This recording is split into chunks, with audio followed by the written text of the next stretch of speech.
الحمد لله وكفى وسلام على عباده الذين اصطفى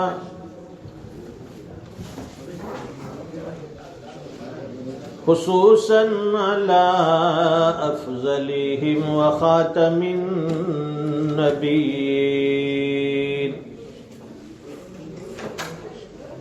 محمد الأمين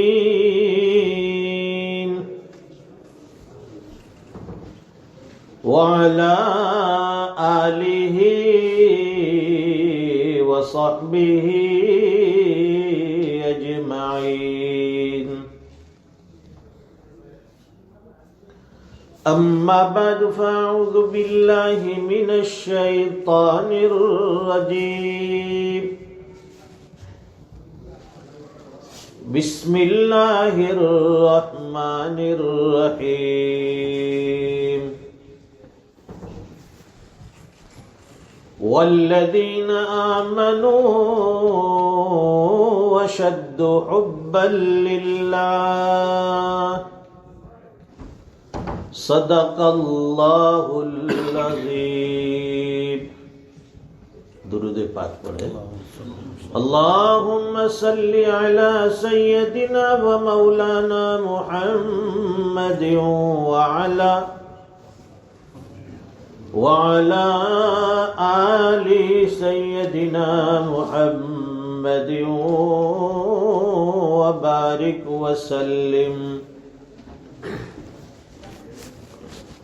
بزرگوں اور دینی بھائیوں،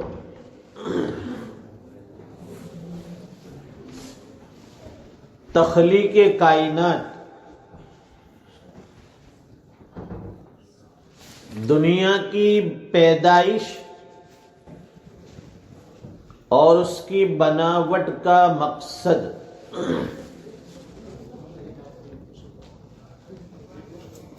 اللہ تعالیٰ نے اس کائنات کو کس طرح سے بنایا، پیدا کیا دنیا کو. تو اللہ چاہتے تو اسے کن فیکن کے ذریعے پیدا فرما دیتے، ہو جاتا وہ ہو جاتی. اللہ کے لیے کوئی بعید نہیں ہے. لیکن اللہ نے ایک دن زمین کو بچھایا، ایک دن میں آسمان کو بنایا، پھر زمین کے اوپر اللہ تعالیٰ نے بڑے بڑے پہاڑ،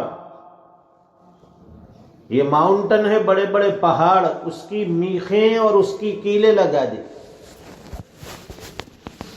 ظاہر ہے نیچے پانی ہے، اس کے اوپر زمین بچھائی گئی تو اس کا کہیں بیلنس خراب نہ ہو جائے، وہ ڈگمگانے نہ لگے، حرکت نہ کرے زمین. اللہ تعالیٰ نے جگہ جگہ بڑے بڑے ماؤنٹن لگا دیے، پہاڑ لگا دیے، اس کا بیلنس صحیح طریقے سے رہے. پھر شجر، حجر، یہ سمندر پیدا کیے اللہ نے، اور آسمان میں پھر سورج، چاند، ستارے، اس کے بعد سمندری مخلوق، ہواؤں والی مخلوق، آسمانی مخلوق، زمین پر چلنے والی، زمین پر رینگنے والی، سمندر میں تیرنے والی، ہواؤں میں اڑنے والی، بے شمار مخلوق اللہ نے پیدا کی.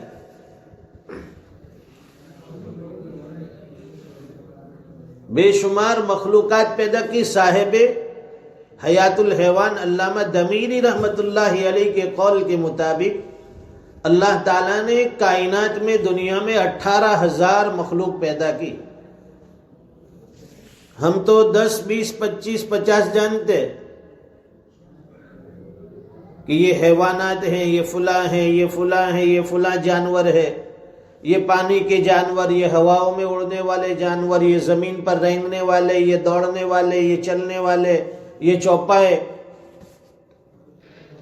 بہت بڑا نظام ہے. اور پھر کہتے ہیں نا کہ 7 زمین اور 7 آسمان. ہمیں تو یہ زمین اور آسمان کے درمیان کی مخلوق اس کا علم نہیں ہے کہ یہ کتنی مخلوقیں ہیں. تو پھر ہر زمین کے نیچے پھر زمین، ہر زمین کے نیچے پھر زمین، 7 زمینیں ہیں تو اندر کتنی مخلوقیں ہوگی. پھر آسمان پر کتنی مخلوق، ایک آسمان، دوسرا آسمان، تیسرا آسمان، درمیان میں کیا ہے خلا میں ہمیں کچھ معلوم نہیں. یہ سارا علم ایک اکیلے اللہ کے پاس ہے.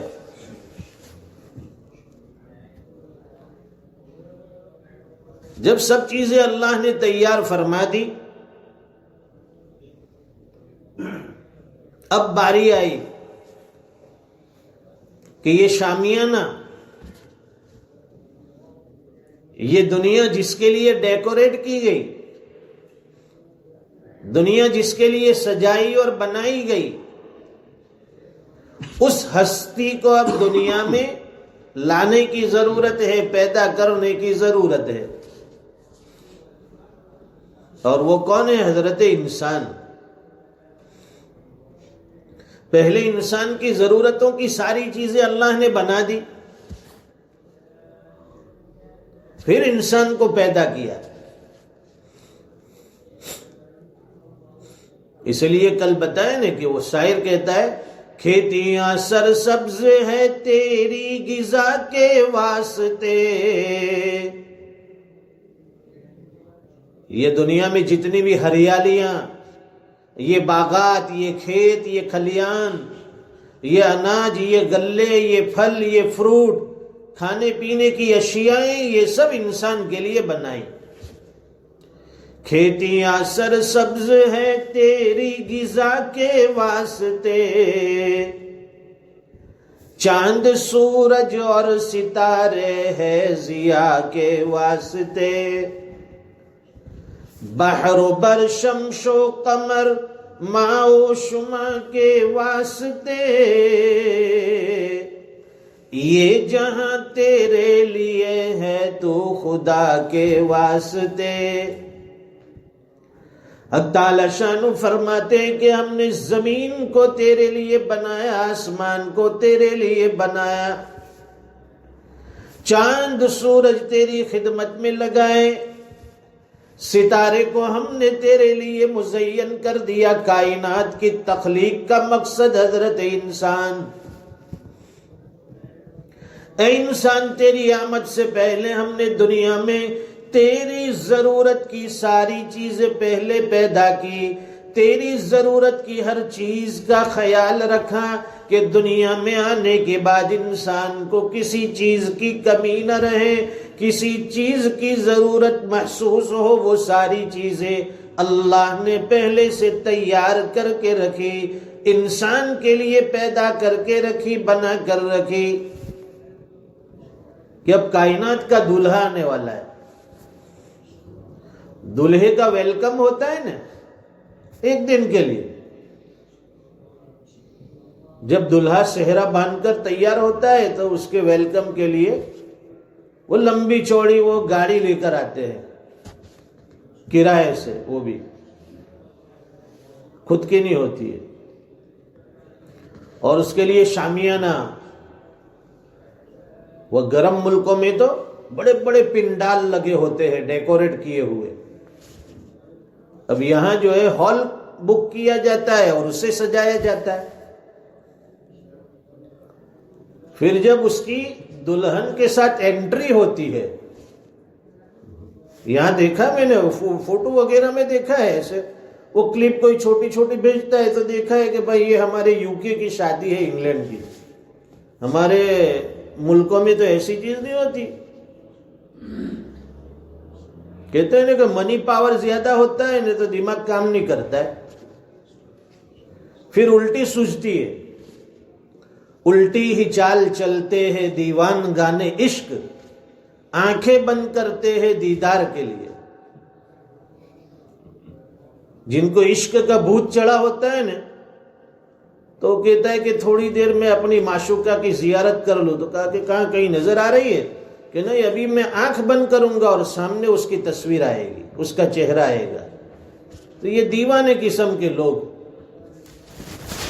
تو دیکھا اس میں شادی میں کیا ہوتا ہے، ہال بک کیا جاتا ہے اور اس کا بھی ایک بڑا خرچ، کتنے ہزار پاؤنڈ ہال بک کرنے کے، پر پرسن اتنے پاؤنڈ، بہت مہنگی شادی۔ مہمان کھا رہے ہیں، پی رہے ہیں، نعمتیں، ڈشیں، گویا کہ قیامت برپا ہے۔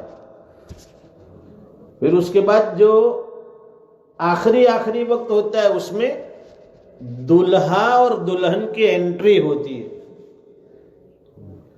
اس کے لیے خاص گیٹ سجایا جاتا ہے اور سب لوگوں کی نگاہیں ٹیکی ہے کہ ابھی وہ نواب حیدرآباد، نواب لکھنؤ ابھی اس گیٹ سے انٹری لیں گے۔ وہ ہاتھ میں ہاتھ ڈالے، جب انٹری لیتے ہیں تو دونوں طرف سے وہ دھواں چھوڑا جاتا ہے، وہ فائر کہتے ہیں نا، فائر کی طرح دھواں۔ یہ پہلی انٹری میں جب وہ فائر ہوتا ہے دھوئیں والا، تو پوری زندگی فائر میں اور دھوئیں میں گزر جاتی ہے۔ یہ اس کی ابتدا ہو گئی، شروعات، کہ اب زندگی فائر میں جائے گی آپ کی اور دھوئیں والی ہو جائے گی۔ شریعت کا مزاج ایک دم آسان نکاح، جتنا سادہ ہوگا نکاح، خوشیاں اتنی زیادہ ملے گی، برکتیں اتنی زیادہ ہوگی۔ اس لیے علماء نے لکھا ہے کہ شادی ہمیشہ سادی ہونی چاہیے، یعنی سمپل میرج۔ بہت زیادہ شور شرابہ، اللہ کے نبی صلی اللہ علیہ وسلم نے 11 نکاح کر کے بتائے، کہیں کوئی شامیانہ، کوئی پنڈال، کوئی ہال بک نہیں کیا۔ ایک نکاح تو آپ نے سفر میں کیا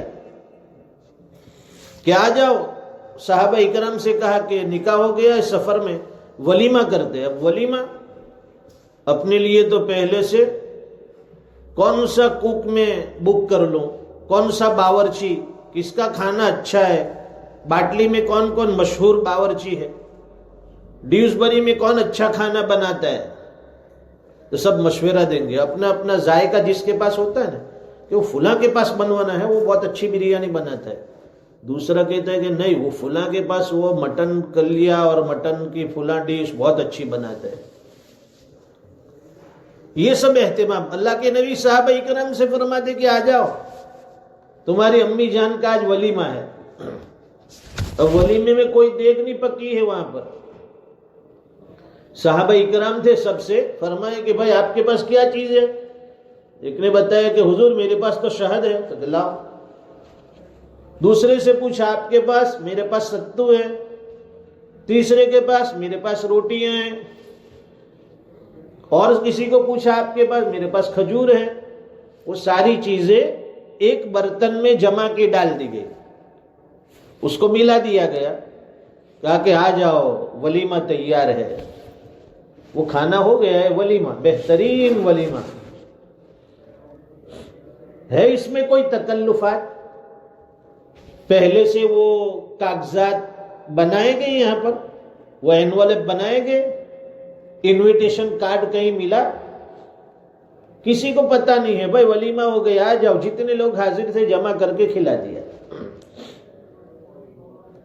اور ولیمہ، بہترین ولیمہ اسے کہتے ہیں جس میں نیک لوگوں کو مدعو کیا جائے، دعوت دی جائے۔ اب نیک لوگ کون ہیں؟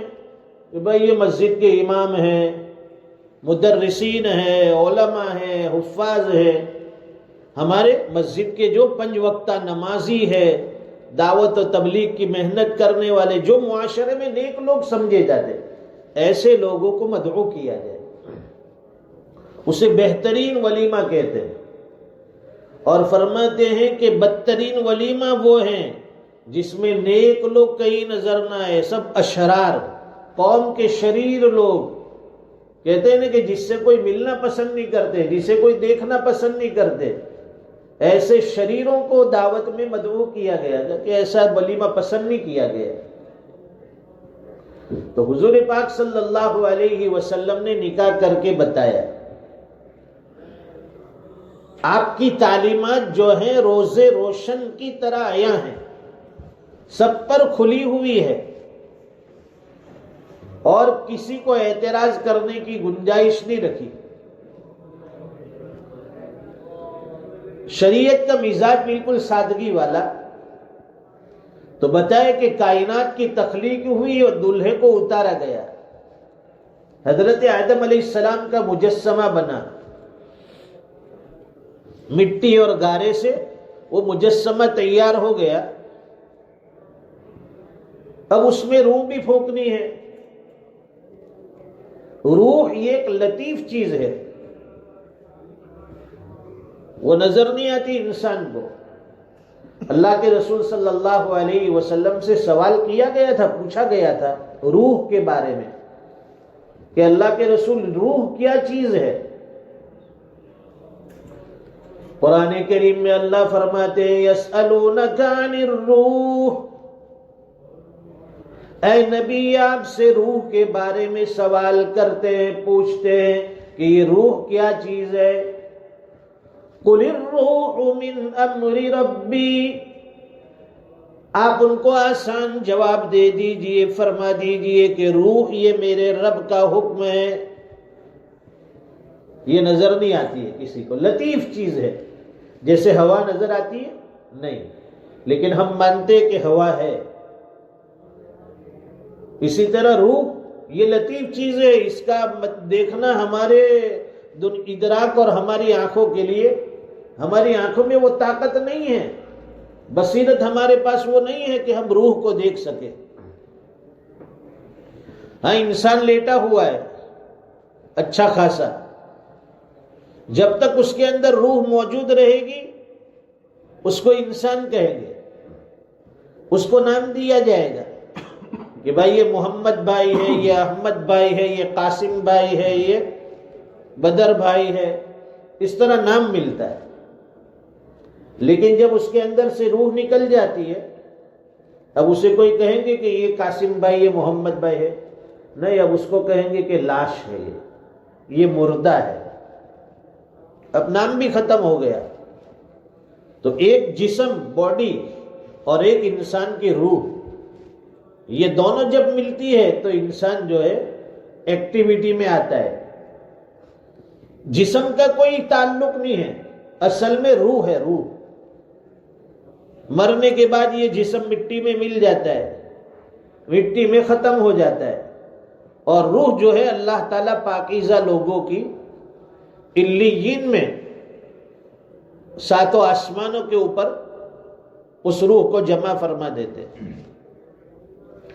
اور جو شہداء ہوتے ہیں، جو اللہ کے راستے میں شہید ہو گئے دین کی محنت کرتے کرتے، شہید دنیاوی جسے کہا جاتا ہے، ویسے شہیدوں کے بہت سے احکام ہیں کہ بھائی فلاں آدمی فلاں حادثے میں مر گیا، اسے بھی شہید کہیں گے، فلاں حادثے میں مر گیا وہ بھی شہید، فلاں بیماری میں مر گیا، پیٹ کی بیماری میں مر گیا وہ شہید۔ لیکن یہ سب شہید اخروی، آخرت کے اعتبار سے شہید، دنیاوی اعتبار سے وہ شہید کہلاتا ہے جو اللہ کے دین کی محنت کرتے کرتے جاں بحق ہو جائے، دین پھیلاتے پھیلاتے راہ خدا میں مر جائے، وہ شہید۔ تو وہ شہیدوں کی روح جو ہے اللہ تعالی جنت میں سبز پرندوں کے اندر ڈال دیتے ہیں، اور وہ پرندے جنت میں اڑتے ہیں، اور ان کو وہاں اللہ کی طرف سے غذائیں بھی ملتی ہے۔ یہ پاکیزہ روح سب کہلاتی ہے، شہداء، صدیقین، صالحین، نیک لوگ۔ اور نیک لوگوں کی روحیں بھی دنیا میں آسانی سے نکل جاتی ہے۔ جو اللہ کے راستے میں شہید ہوتے ہیں تو لوگ سمجھتے ہوں گے کہ کتنے زخم کھائے ہوں گے، کتنا خون بہا ہوگا، کتنی تکلیف ہوتی ہوگی، لیکن نہیں، جو شہید ہوتا ہے اس کی روح بہت آسانی سے نکل جاتی ہے۔ کیونکہ اللہ کے راستے میں شہید ہوا ہے۔ اور جو فاسق فاجر ہوتا ہے، نافرمان گنہگار ہوتا ہے، ان کی روح بڑی سختی کے ساتھ نکالی جاتی ہے۔ اس کو سمجھایا گیا کہ کیسے نکالی جاتی ہے، تو اگر کوئی خاردار یعنی کانٹے والی جھاڑیاں ہوں، اس میں کوئی باریک کپڑا ڈال دیا جائے اور اس کے بعد اس کپڑے کو جیسے کھینچا جائے تو اس کا ایک ایک ریشہ، ایک ایک دھاگا کتنا سختی کے ساتھ نکلتا ہے، ویسے فاسقوں کی، گنہگاروں کی، نافرمانوں کی روح فرشتے نکالتے ہیں۔ اللہ تعالی ہمارے ساتھ آسانی کا معاملہ فرمائے۔ ہم بھی گنہگاروں میں ہیں، بس اللہ فضل فرما دے۔ اس لیے اللہ سے ہمیشہ زندگی بھی عافیت والی مانگو، موت بھی عافیت والی مانگو۔ اللہم انی اسألک العفو والعافیہ فی الدنیا والآخرہ۔ اے اللہ، ہم آپ سے معافی بھی طلب کرتے ہیں اور عفو درگزر کے ساتھ ساتھ عافیت طلب کرتے ہیں، دنیا میں بھی اور آخرت میں بھی۔ حضرت سلیمان علیہ السلام کے بارے میں سنا ہوگا، موت سے انسان ڈرتا ہے اور ڈرنا بھی چاہیے۔ بتایا گیا کہ موت کا خیال ہمیشہ رہنا چاہیے، آدمی موت سے غافل نہ ہو۔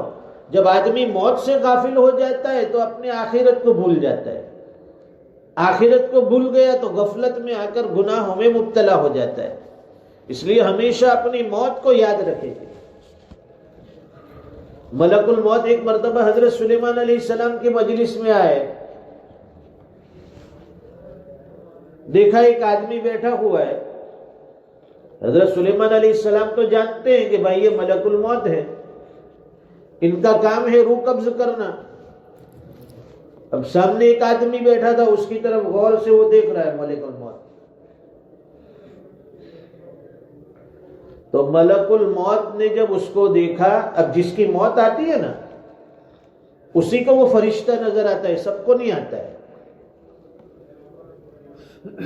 جتنے لوگ بیٹھے ہیں اس میں سے صرف اسی کو نظر آیا کہ یہ تو موت کا فرشتہ ہے، یہ میری طرف گھر کے کیوں دیکھ رہا ہے۔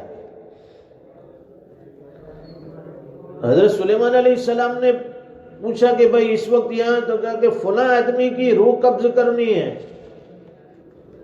لیکن میں حیران اس بات پر ہوں کہ یہ تو یہاں بیٹھا ہے اور اس کی روح قبض کرنے کا حکم مجھے فلاں ملک میں فلاں جگہ پر ہے۔ اب وہ آدمی وہاں بیٹھا دیکھ رہا ہے فرشتے کو، اور وہ ڈر گیا، جلدی سے وہاں سے اٹھ کر بھاگا اور سواری میں سوار ہو کر تیزی سے کہا کہیں دور چلا جاؤں، یہ مجھے دال میں کچھ کالا لگتا ہے، مجھے گھر گھر کے دیکھ رہا ہے۔ اب وہ اس جگہ پر پہنچ گیا جہاں اس کی روح قبض کرنے کا حکم ملا تھا۔ عین اس جگہ پہنچا، اس کا وقت بھی قریب آ گیا، فرشتے نے اس جگہ پر جا کر اس کی روح قبض کر لی۔ اذا جاء اجلهم فلا يستأخرون ساعة ولا يستقدمون، کہ جب انسان کی موت کا وقت آتا ہے نہ ایک گھڑی آگے ہوتا ہے نہ ایک گھڑی پیچھے ہوتا ہے، جگہ بھی طے، وقت بھی طے، ٹائم ٹیبل کے حساب سے۔ تو حضرت اسرائیل سے پوچھا تھا، ملک الموت سے پوچھا تھا، سوال کیا کہ بھائی دنیا میں تم ہزاروں انسانوں کی روح قبض کرتے ہو اور انسانوں کے علاوہ بہت سی مخلوق ہے نا، سب کی روح قبض کرتے، تو پھر آپ تو تھک جاتے ہوں گے کہ ابھی انگلینڈ والوں کی آج ابھی روح قبض کرنی ہے، 5 منٹ میں انڈیا میں جانا ہے، پھر ادھر پاکستان نے، بنگلہ دیش نے، سری لنکا نے، آپ تو پورا دن گھوم گھوم کر تھک جاتے روح قبض کرتے کرتے۔ تو یہ معاملہ آپ کے لیے کیسا ہے؟ کہا کہ میرے لیے بہت آسان ہے، جیسے کہ کسی کے سامنے پلیٹ کے اندر، ایک برتن کے اندر ساری چیزیں رکھی ہو تو اس کے اندر سے اس کے لیے وہ چیز چننا اور نکالنا آسان ہے۔ جیسے ہمارے پاس کھانچا ہے دسترخوان پر، اس میں سب کھانے پینے کی مختلف چیزیں ہیں، فروٹس ہے، تو ہم جو چاہے مرضی میں اس کو اٹھا سکتے ہیں، اس کے لیے ٹریول کرنے کی ضرورت نہیں ہے۔ تو اسی طرح اللہ تعالیٰ نے میرے سامنے یہ دنیا کی مخلوقات اس طرح سے پیش کر دی، جب چاہوں جس طرح چاہوں، جس کا جب وقت آتا ہے میں اس کو اس جگہ سے اٹھا لیتا ہوں، اس کی روح قبض کر لیتا ہوں۔ یہ ان کی ڈیوٹی ہے۔ اللہ تعالیٰ سے ہمیشہ زندگی عافیت والی اور موت عافیت والی، اور اس میں بھی عبرتناک موت سے اللہ سے پناہ مانگے۔ جل کر مرنا، ڈوب کر مرنا، ایکسیڈنٹ والی موت سے مرنا، حادثے والی موت سے مرنا، اس سے ہمیشہ اللہ کی پناہ چاہے کہ اللہ ایسی موت سے ہماری حفاظت فرما، عافیت والی موت عطا فرما، تیرے راستے والی موت عطا فرما، راہ خدا والی موت ہمیں نصیب فرما۔ اب اللہ کے راستے میں جیسے کہ گھر سے نکلا صحیح سالم نکلا، کتنے اللہ کے بندے ایسے ہوتے ہیں گھر سے مسجد کے لیے آئے، نماز کے لیے، یہ بھی نیک کام کے لیے آیا نا کہ بھائی اللہ کے راستے میں دین کے لیے جا رہا ہے۔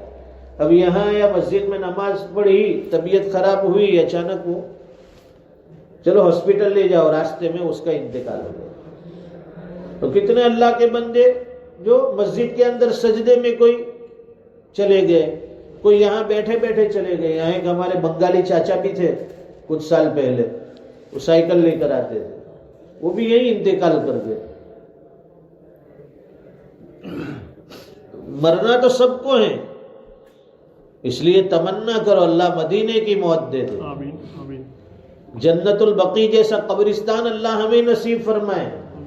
یہ ہمارے لیے مشکل ہے، اللہ کے لیے کوئی مشکل نہیں ہے۔ مانگو گے تو ملے گا، نہ مانگنے سے تو گھر میں عورت کھانا بھی نہیں دیتی، وہ بھی کہتی ہے کہ بھوک لگی تو بولنا چاہیے، بتانا چاہیے، مانگنا چاہیے۔ بغیر مانگے ہمیں کیسا پتہ چلے گا کہ آپ کو بھوک لگی ہے؟ تو اس لیے ہمیشہ اللہ تعالیٰ سے عافیت مانگو، سلامتی مانگو۔ تو گفتگو ہماری یہ چل رہی تھی کہ کائنات کی تخلیق کا مقصد حضرت انسان کی پیدائش، پھر انسان کو پیدا کرنے کا مقصد کیا ہے کہ انسان کو اللہ نے دنیا میں کس مقصد کے لیے پیدا کیا، اور پھر انسان کے ساتھ اس کی ضرورتیں بھی اللہ نے لگا دی ہے نا، اس کے ساتھ ساری ضرورتیں لگی ہوئی ہے۔ دن کی ضرورتیں الگ، رات کی ضرورتیں الگ، دن کے کام کاج الگ، رات کے کام کاج الگ۔ آپ کے ملک میں تو رات میں بھی لوگ نائٹ ڈیوٹی بھی ہوتی ہے، رات میں بھی کام کرتے ہیں بھائی 24 گھنٹے۔ یاسدہ ہے، ٹیسکو ہے، فلاں فیکٹری ہے، فلاں کارخانے ہیں، یہ 24 گھنٹے کھلے ہیں، تو سب کی 8 گھنٹے کی ڈیوٹی بدلتی ہے، 24 گھنٹے چل رہا ہے، اور لوگ آ رہے ہیں، اپنی ڈیوٹی والے آ رہے ہیں، دوسرے جا رہے ہیں، فلاں آ رہے ہیں، فلاں جا رہے ہیں۔ یہ محنتیں ہو رہی ہیں، یہ سب مشغلے ہیں، یہ شغل کہتے ہیں اس کو، مشغولیت۔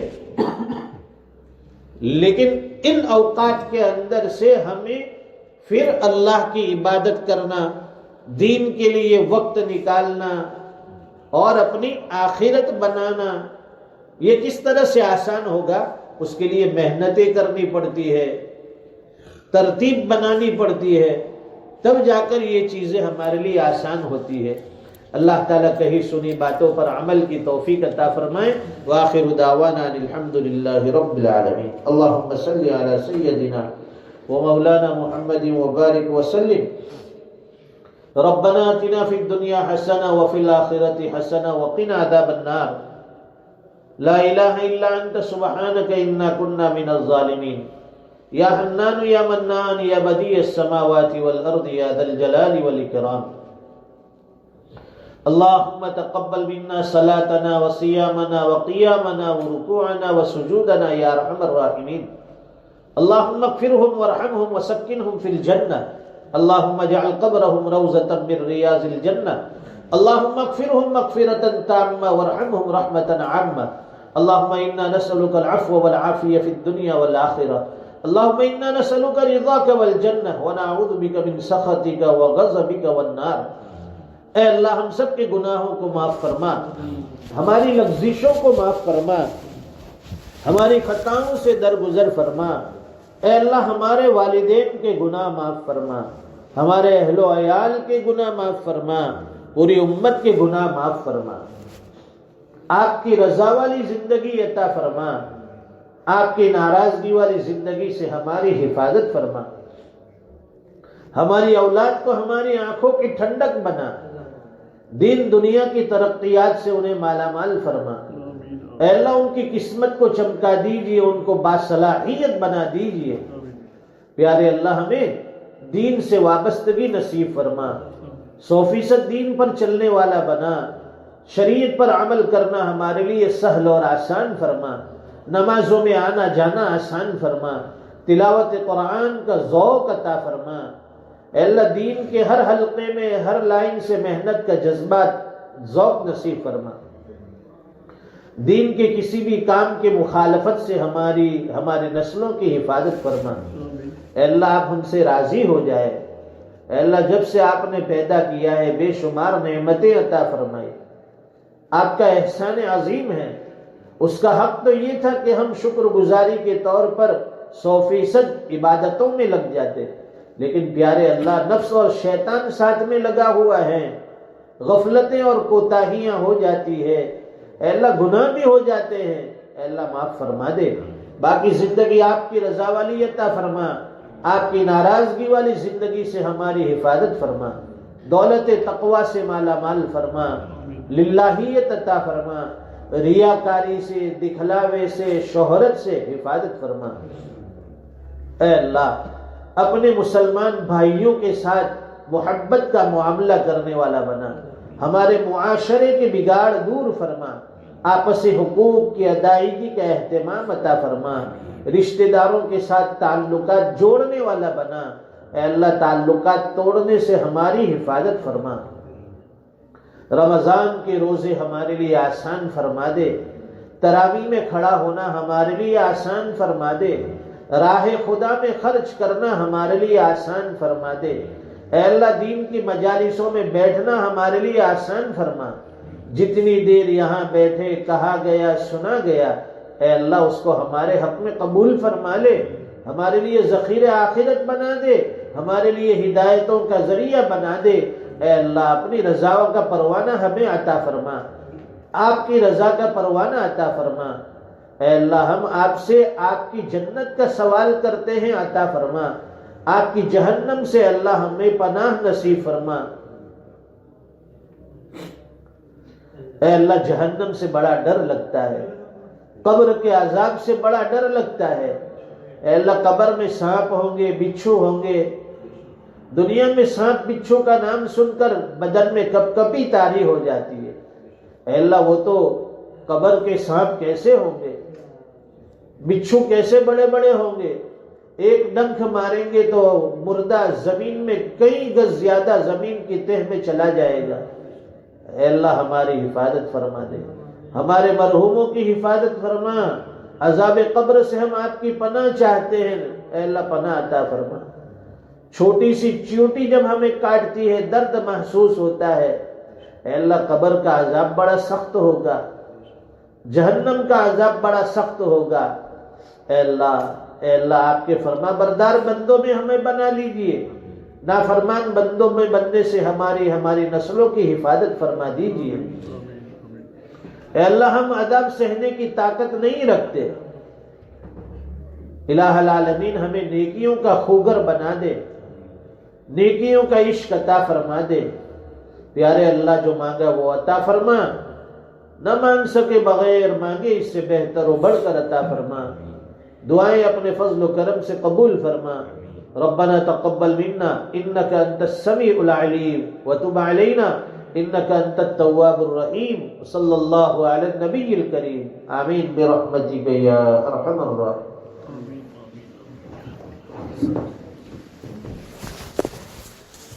جزاك الله۔